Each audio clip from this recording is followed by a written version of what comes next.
네, 하나님 말씀 요한복음 15장 18절부터 27절을 함께 교도하도록 하겠습니다. 18절부터 27절입니다. 교도합니다. 세상이 너희를 미워하면 너희보다 먼저 나를 미워한 줄을 알라.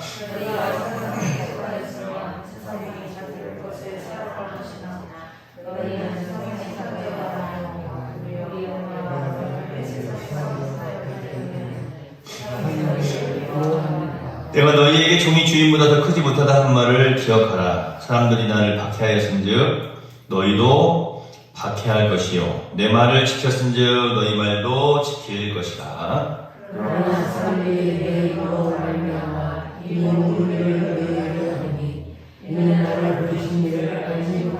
내가 와서 그들에게 말하지 아니하였더라면 죄가 없었으려니와 지금은 그 죄를 핑계할 수 없느니라.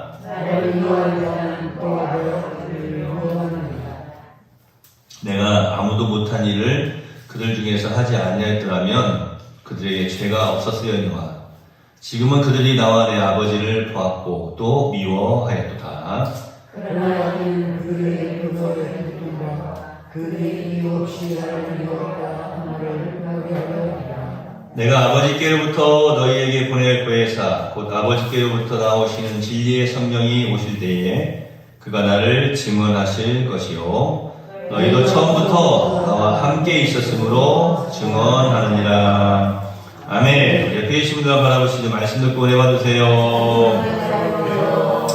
우리가 천성길을 향해서 갈 때에 지난 시간에 말씀드린 것처럼 이스라엘 백성들의 경우를 살펴볼 때에 그들이 가나안을 향해서 갈 때 홍해도 건넜고 또 광야의 길 그리고 정말로 생명의 위협을 느끼는 그러한 산악도 통과해야겠다 라고 말씀드리지 않았습니까? 마찬가지로 우리가 천상길을 향해 갈 때에 우리 인생에도 급한 물과 같은 앞을 가로막고 있는 또 큰 담이 있고 홍해도 있고 또 걷기 싫은 정말로 힘들고 어려운 광야의 길도 있고 또 죽음이 있는 정갈이 있고 또 악한 짐승들이 있는 그런 사막도 우리가 통과해야 된다 하고 말씀을 드렸습니다.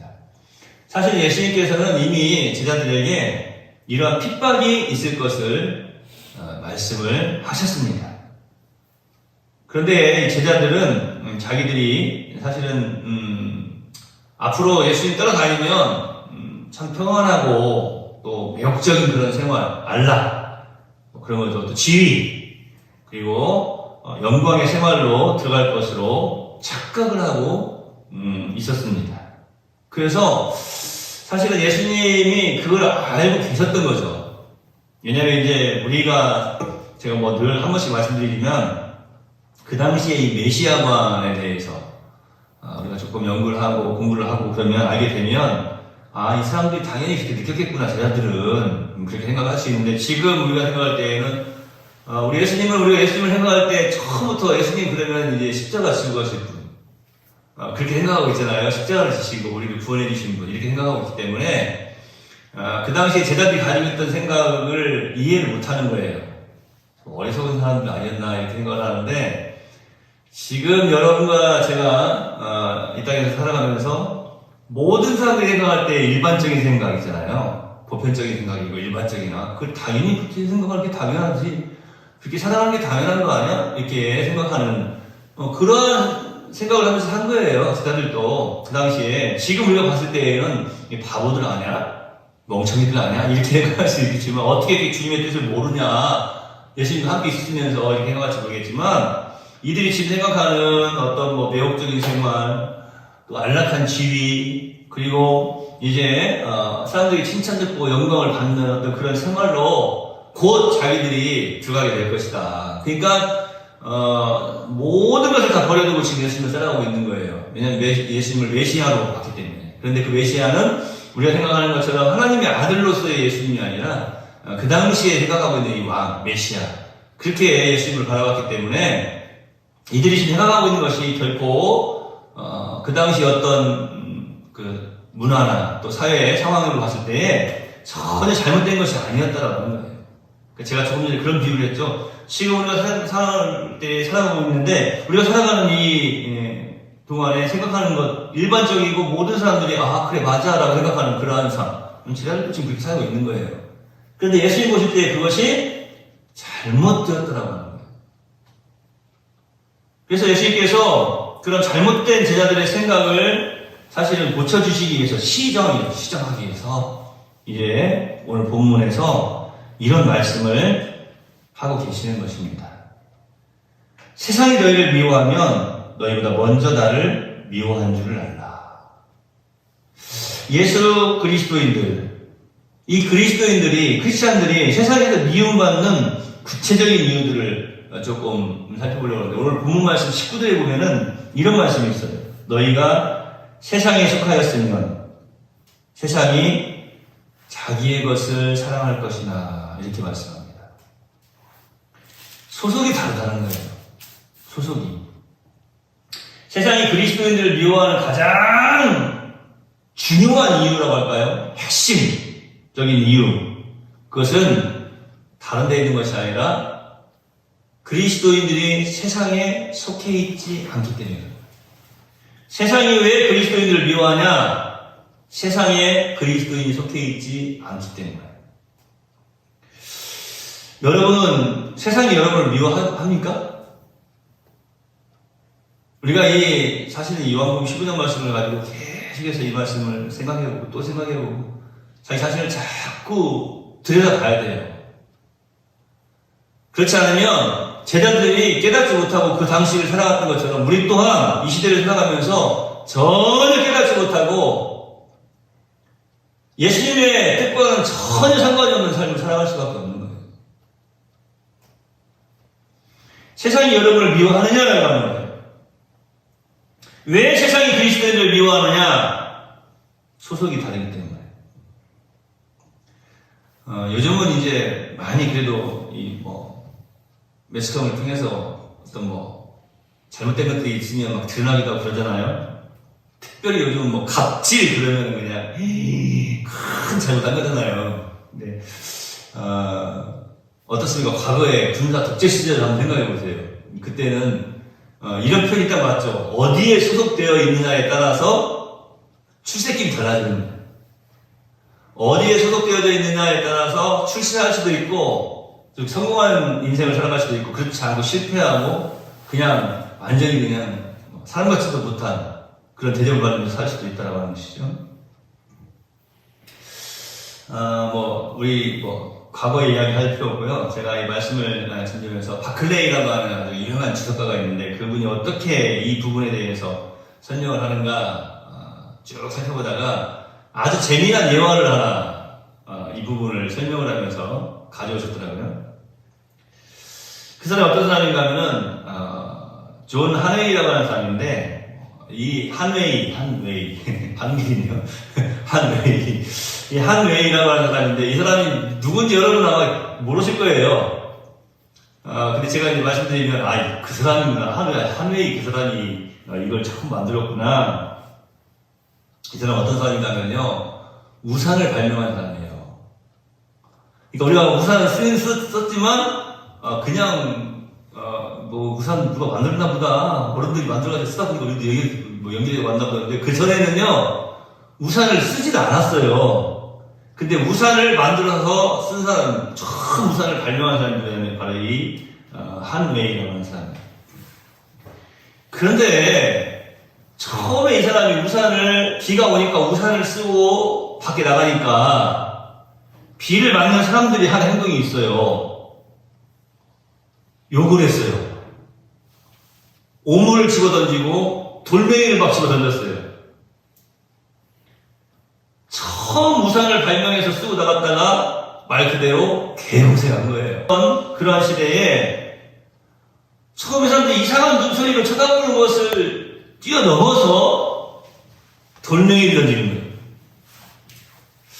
그러니까 여기서 이 돌멩이를 던지는 사람들의 그 마음을 한번 여러분 생각을 해보셔야 돼요. 그렇지 않습니까? 돌멩이를 막 던져요. 여러분 좀 어떻게 하시겠어요? 그 뭐예요? 비를 안 맞는 이렇게 만드신 거예요? 이렇게 하면서 좀 물어보지 않겠어요? 아니면 같이 돌멩이를 던지시겠어요? 아리스티데스라고 하는 아주 유명한 사람이 있습니다. 우리가 성경에 기록되어 있는 그 아덴이라고 하는 곳이 황금시대를 맡고 있던 그런 시대에 살고 있던 사람인데, 이 아리스토텔레스라고 하는 사람은 아주 생긴 것도 잘생겼지만 그 사람은 그 당시 굉장히 많은 사람들에게 사랑을 받고 유명한 사람이었어요. 이 아리스토텔레스라고 하는 이 사람의 이름 앞에 세인트, 그러니까 성, 의인이라고 하는 그러한 호칭이 붙여졌어요. 보통 성 누구 그러면 그 사람이 죽은 다음에 이제 붙여지는 의인이라고 하는 칭호가 그렇게 붙여지지 않습니까? 그런데 살아있는데도 의인이라고 하는 칭호가 붙여진 거예요. 모든 사람들에게 처음에는 인정을 받고 사람들로부터 사랑을 받는 그런 사람이었는데요. 이 의인이라고 하는 이름이 그 앞에 이 수식어가 붙여진 다음에 그가 아덴에서 추방을 당합니다. 왜 그랬을까요? 나중에 이제 이 아리스토텔레스가 자기를 쫓아낸 그런 이제 결정에 아주 결정적으로 이제 찬성을 한 시민을 이제 만나가지고 물었어요. 도대체 내가 이렇게 그 누구에게도 잘못한 것이 없고 사람들이 나를 정말로 의인이라고 이렇게 칭찬도 하고 나를 많이 좋아해줬는데 갑자기 내가 왜 이렇게 쫓겨나게 된 겁니까? 그 이유가 뭔지 들어볼 수 있으니까 뭐라고 했어요? 당신이 언제나 의인이라고 불리는 소리에 질려버렸기 때문이다. 그러니까 그 도시 안에는 의인이 그 사람 한 사람 있었던 거예요. 그러니까 당신이 의인이라고 불리는 것 때문에 우리는 진력이 났습니다. 이 말 들으니까 소크라테스가 생각나지 않습니까? 얼마나 옳은 말이에요. 얼마나 멋진 말이에요. 정말 철학적으로 가장 이 말을 뛰어넘을 수가 없어요. 인간을 생각할 때에도 그렇고 너 자신을 알라라고 하는 거예요. Know yourself. 너 스스로를 알아라. 너 자신을 알라. 이렇게 이야기했어요. 그러니까 처음에 그 말을 듣고 사람들이 이야 정말 너무나 멋진 철학적인 말이다. 그래 먼저 나 자신을 알아야지. 그래야 모든 것을 알아갈 수 있는 거 아니야. 이렇게 생각하면서 굉장한 철학적인 그런 문장인 것을 생각하면서 사람들이 역시 했어요. 그런데 결국에 사람들이 그 소크라테스를 죽이지 않습니까? 너 자신을 알라라고 계속해서 이야기를 하니까 여러분 세상 사람들은요 자기와 일치하지 않으면요 의심하고 대적하려고 합니다. 이게 어떤 하나의 패턴이에요, 패턴. 그것도 일정한 패턴이에요. 자기 패턴을 따르지 않으면, 자기 뜻을 따르지 않으면, 자기와 같지 않으면 미워하고 의심하고 심지어는 대적을 뛰어넘어서 죽이는 거예요. 우산을 발명했던 한 의인이라고 칭송을 받았던 아리스토텔레스나 또 이 소크라테스와 같은 두 번 다시 태어날 수 없는 그런 어떤 정말 너무나 뛰어난 그런 철학자. 그런데 이들이요 다른 사람들과의 약간의 그 차이가 있다고 해서 미움도 받고 심지어는 죽임까지 당했다고 하는 거예요. 이 대목에서 우리가 한번 생각을 해봐야 되는 거예요. 저는 이 바클레이라고 하는 주석가가 이런 어떤 예화들을 왜 끄집어냈을까 생각을 해봤어요. 말씀을 드리면서도 저희도 마찬가지입니다. 그렇구나. 이 부분에서 생각해야 될 것이 있다는 거예요. 정말로 너는 예수 그리스도를 만나서 세상과는 전혀 달라진 그런 사람이 되었느냐라고 하는 거예요. 예수님을 만남으로 인해서 세상과는 달라져 있느냐라고 하는 거예요. 왜냐면 예수님을 만나면 세상과는 완전히 달라질 수밖에 없어요. 달라져야 됩니다. 삶의 목적이 달라지고 삶의 방향이 달라지고 인생관이 달라지고 세계관이 달라지고 삶의 가치관 자체가 달라지는 거예요. 이 부분에서 이 대목에서 우리가 우리 스스로에게 질문을 던져보는 것이 너무나 중요하다고 합니다. 우산을 개발해서 발명해 쓰고 다녔던 하나의 의인이라고 불렀던 또 가장 유명했던 철학자들 이러한 사람들은 세상과 조금 다른 것 때문에 그런 핍박을 받았거든요. 물론 우리가 예수 믿는다고 해서 오물 집어 던지고 돌멩이로 맞고 용어도 먹고 요즘 그런 세대를 살아가는 건 아니죠. 그건 이제 세상적인 이야기라고 하더라도 우리 스스로가 한번 생각해 봐야 된다고 하는 거예요. 나의 삶의 목적이 달라지고 삶의 방향이 달라지고 나의 인생관이 달라졌는가, 가치관이 달라졌는가. 세상과는 다른 가치관과 세상과는 다른 삶의 목적을 가지고 달려나가고 있는가. 세상과 똑같은 삶의 방향으로 달려나가는 것이 아니라 정말로 나는 예수 그리스도인답게 주님께 기뻐하시는 그러한 다름질을 하고 있느냐라고 하는 것이죠. 제자들은 예수님을 만나가지고 있었지만 삶의 목적이 달라지지 않았어요. 삶의 방향도 달라지지 않았어요. 예수님께서 기뻐하시는 삶의 인생관이나 가치관, 세계관을 전혀 찾아볼 수가 없었어요. 예수님과 함께 있었지만 세상에 속해 있었기 때문에 그렇습니다. 저와 여러분이 마찬가지인 것 같아요.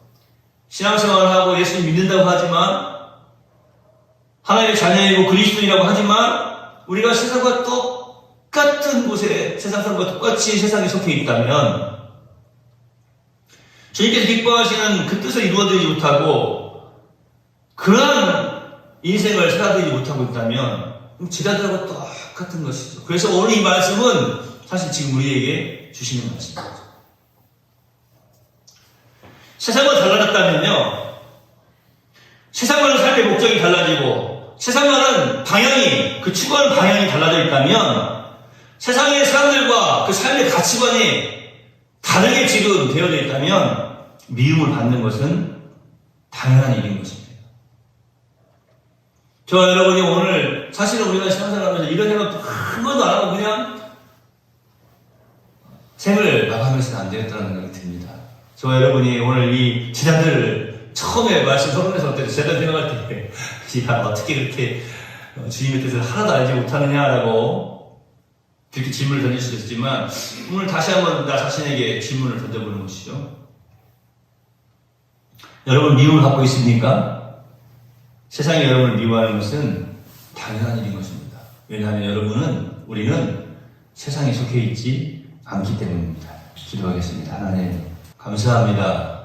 우리가 세상에 속해 있지 않기 때문에 세상에게 미움을 받는 것은 당연한 일입니다. 오늘 이 말씀을 통하여서 깨닫는 은혜를 던지펴 주시옵소서. 예수를 믿는다고 하면서도 아직도 세상적인 그런 가치관과 세상적인 그런 삶의 목적을 향해서 나아가고 있는 것은 아닌지 다시 한번 우리 자신을 돌이켜볼 수 있도록 말씀해 주시니 감사합니다. 우리 평생을 살아가면서 언제나 주님께서 기뻐하시는 뜻을 쫓아 살아가는 참 신앙인의, 참 그리스도인의 삶을 잘 살아드릴 수 있도록 인도해 주시옵소서. 저희가 부족합니다. 연약합니다. 새 힘을 더하여 주시옵소서. 어두운 밤길에 들어가는 발걸음도 주의 은혜를 지키시고 우리 내월 모든 성도들이 세상에서는 비록 미움을 받더라도 우리 예수님께는 참 사랑을 받는 멋진 신앙인들이 다 되게 해 주시옵소서. 예수님의 이름으로 거룩하신 아버지 하나님께 기도하옵나이다. 아멘.